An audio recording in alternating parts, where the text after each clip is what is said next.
Matthew chapter 14. At that time, Herod the Tetrarch heard the reports about Jesus, and he said to his attendants, "This is John the Baptist.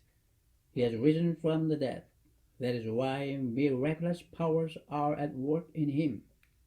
Now Herod had arrested John and bound him and put him in prison because of Herodias, his brother Philip's wife. For John had been saying to him, "It is not lawful for you to have her." Herod wanted to kill John, but he was afraid of the people because they considered him a prophet. On Herod's birthday, the daughter of Herodias danced for them and pleased Herod so much that he promised with an oath to give her whatever she asked. Prompted by her mother, she said, "Give me here on a platter the head of John the Baptist." The king was distressed, but because of his oath and his dinner guests, he ordered that her request be granted, and had John beheaded in the prison. His head was brought in on a platter and given to the girl, who carried it to her mother.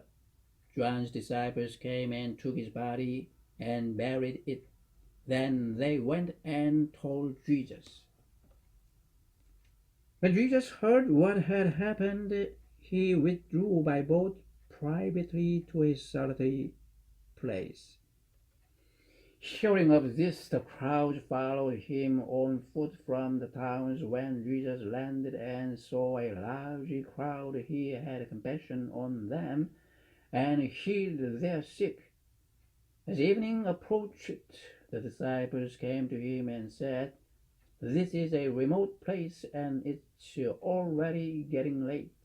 Send the crowds away so they can go to the villages and buy themselves some food."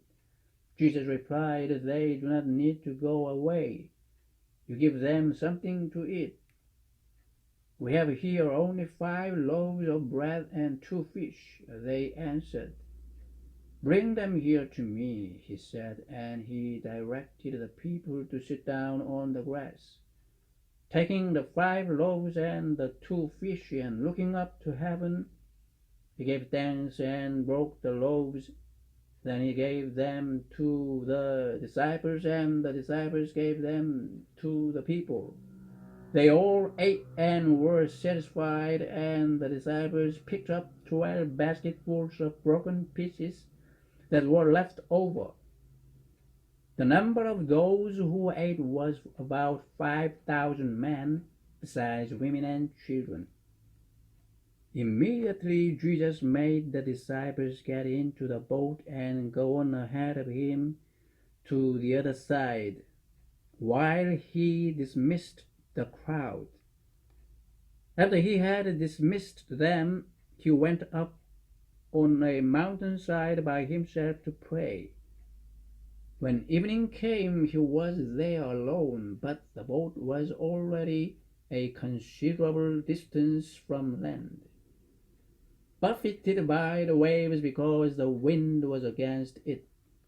During the 4th watch of the night, Jesus went out to them, walking on the lake. When the disciples saw him walking on the lake, they were terrified. "It's a ghost," they said, and cried out in fear. But Jesus immediately said to them, "Take courage, it is I. Don't be afraid."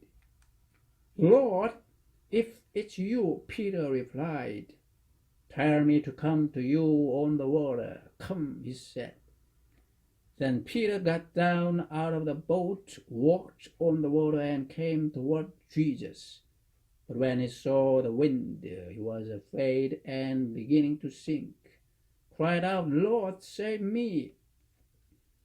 Immediately Jesus reached out his hand and caught him. "You of little faith," he said, "why did you doubt?" And when they climbed into the boat, the wind died down. Then those who were in the boat worshipped him, saying, "Truly you are the Son of God."